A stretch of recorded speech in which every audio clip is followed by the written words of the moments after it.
Hello, good morning Philippines. Good morning sa mga kababayan ko dyan sa Pilipinas, sa mga kasangga ko na OFW. So, kumusta na kayo? Kumusta na kayo dyan? Sana po ay nasa mabuti kayong kalagayan. You're in good health, good wealth. Sana. Happy New Year in advance. So mga kasanggas, ingat-ingat. Ako po ay si Jinggoy Di Bumbero, isang OFW, isang Pilipino na nagmamahal sa ating bansa, sa ating bayan. Ito ay aking sariling opinyon bilang isang mamayan na maka-Pilipino. Di ako politiko, wala akong partido na kinakampihan, wala akong pinapanigan, wala akong pinaprotektahan, katotohanan lamang. At mas lalong hindi ako maka-Duterte, at lalong mas hindi ako maka-Marcos. Nasapanig ako ng katotohanan. At siyempre, ayaw natin na politiko na, kurakot mga kasangga. At mga nasa gobyerno na manlilin lang. Okay? Yung magandang magsalita, pero wala sa gawa. Okay? Plastic. Kumbaga, plastic. Kung titingnan mo, magalang, Ginoo, pero medyo bastos. So, yun, ayaw natin yung mga ganung mga pul-pul politiko. So, ayaw natin ng korupsyon. Kasi ang korupsyon, nakakasira sa ating bayan. Nakakasira sa bansa.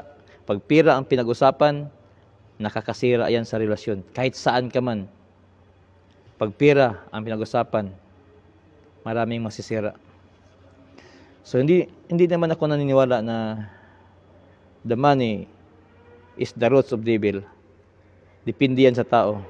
Kasi kung may pera ka at kung maganda talaga yung kalooban mo, kung may pera ka, kusa kang magbibigay, kusa kang tutulong. Pero kung yung iniisip mo, marami kang pera, pero pansarili mo lang yung iniisip mo, hindi mo maisip yung kapwa mo tao. Hindi mo maisip yung mga tao naghihirap. Hindi mo maisip yung mga tao naglagay mo sa posisyon. Kaya ayaw natin ng korupsyon. Mga kasangga, ito ay base lang sa aking nakikita. Itong opinion ko ay base lang sa aking nakikita o napapanood sa mga news galing sa TV. Kasi nasa malayo tayo, so umaasa lang tayo sa mga news, balita, sa mga naririnig natin sa mga interview or nakikita natin sa interview. Okay? So mga kasangga, tayo ay mananawagan. Kami ay mananawagan din sa Congress, sa Senado, na buksan ang aklat kung magkano ang nagasto ninyo. Bawat taon, lalo na sa taon na ito, sa taong 2023. Ayaw din namin ng pistok. Okay? Ayaw namin, Mr. President, ayaw namin ng pistok sa mga makakaliwa na traidor at mamamatay tao na rebuilding CPP, NPA, NDF. Ayaw din namin papasokin ang ICC dahil wala kaming tiwala, Mr. President. In fairness naman, hindi naman sila Pilipino. Tayo ay Pilipino. Okay? Kahit saang panig, kahit saang bansa ka pupunta, may diskriminasyon. Lalo na pag yung nasa posisyon, ayaw nila. Nangyayari yan sa panahon ni Marcos, sa panahon sa mga dumadaan na presidente sa atin. Na maraming nakikialam na ibang bansa. Tulad ng mga Amerikano, British. Basta maraming sitwasyon. Hindi ako masyadong maano doon, pero naramdaman at nakikita at naririnig namin sa mga balita. Ang diskriminasyon sa ibang bansa laban sa Pilipinas o sa Pilipino ay malakas. Kahit sa Pilipinas ang daming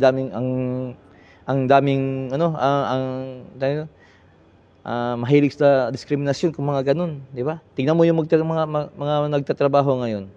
Pag mag-apply ka, hahanapan ka ng maraming mga kurikitos. Pero pag dito sa ibang bansa, At least magtatrabaho ka lang, makatrabaho ka. Malaki pa sahod. Sa atin, grabe diskriminasyon. Kahit saan ka man, kahit saan tayo magpunta, may mga diskriminasyon. Pagpapasokin pa natin yung ICC dyan, so, tapos alam naman natin na hindi nila gusto yung presidente natin, yung dating presidente na si dating President Rodrigo Roa Duterte. So, magkaroon ng bias. Kaya ayaw namin.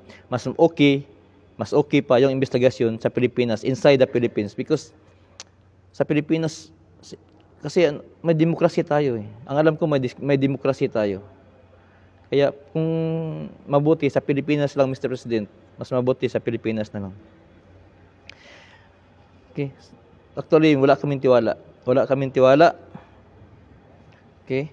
So, Mr. President, sa panahon ni former Rodrigo Roa Duterte, ramdam namin siya. Maraming adik na kamag-anak, kapitbahay, kaibigan at kakilala na nagbago na ang iba na sa sementeryo. Okay? Actually, totoo yun eh. Sa panahon ni Rodrigo Roa Duterte, maraming nagbabago. Yung mga kaibigan natin, yung mga kakilala natin, yung kapitbahay natin, yung mga kasangga natin, okay? Nagbago. Ang iba na sa sementeryo. Nagpapahinga na. Ang iba nasa rehab, nagpapagamot. Kaya sa panahon ni Rodrigo Roa Duterte, ito yung masasabi ko bilang isang Pilipino. Maraming nagbago at naging safety yung lugar. Sa amin, naging safety yung lugar namin. Dati, maraming mga addict na katambay. 24 hours yun, pero ngayon, wala ka na makikita. So,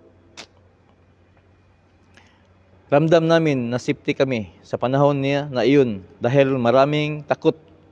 Yes, totoo yun. Maraming takot sa panahon ni dating Presidente Rodrigo Roa Duterte. Dahil alam naman natin na pag mahina yung leader, madaling makakabig sa nakakaliwa. Kunting udyok lang, wala na. Kasi weak. Si Mr. Dating President Rodrigo Roa Duterte, hindi siya weak. At yun ang gusto namin, yun ang gusto ng taong bayan. Okay? Kamay, medyo bakal. Yung tinatawag ng kamay na bakal. Kasi pag mahina ka, ay nako, walang mangyayari hindi madidisiplina ang tao, walang mangyayari sa tao, hindi mag-iisip ang tao. Kasi yung leadership, ang leadership na nakikita nila is weak. Ang gusto ng taong bayan, yung leadership is strong. Hindi natitinag, hindi natatakot. Pinapanigan niya yung tama, pinapanigan niya yung taong bayan. Mga kasangga, hindi naman perpekto si Mr. President Rodrigo Roa Duterte. Pero nakikita natin na nagtatrabaho siya.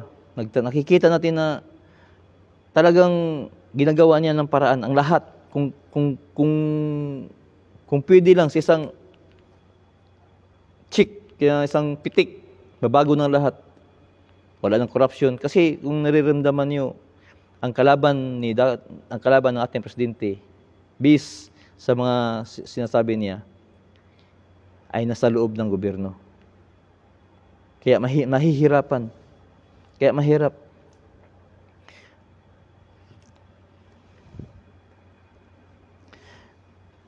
So, yun nga. Sa panahon ni sa panahon ni dating President Rodrigo Roa Duterte, ay yung sa amin, lugar namin is naging safety. Mr. President, Mr. PBBM, sana and we hope, and we wish na ganun pa rin ngayon ang Pilipinas.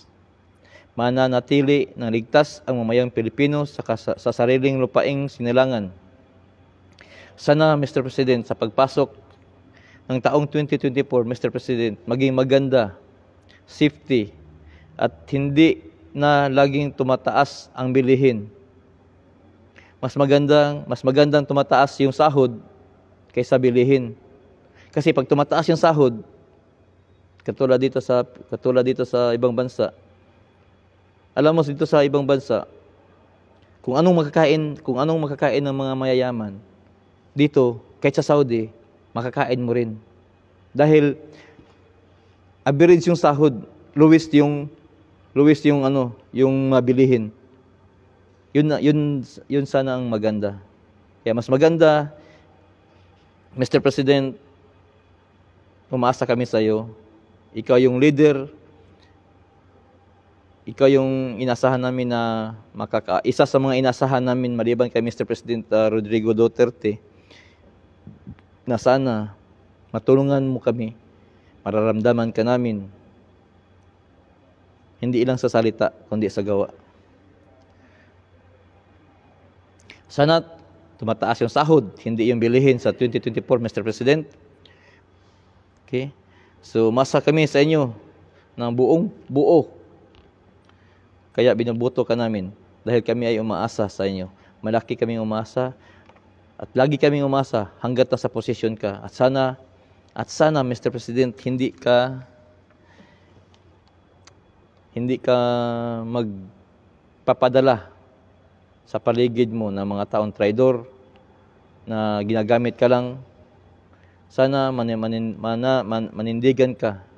At minsan-minsan, titingnan mo din yung mga ginagawa ni Duterte, ni Mr. Dating President Rodrigo Duterte.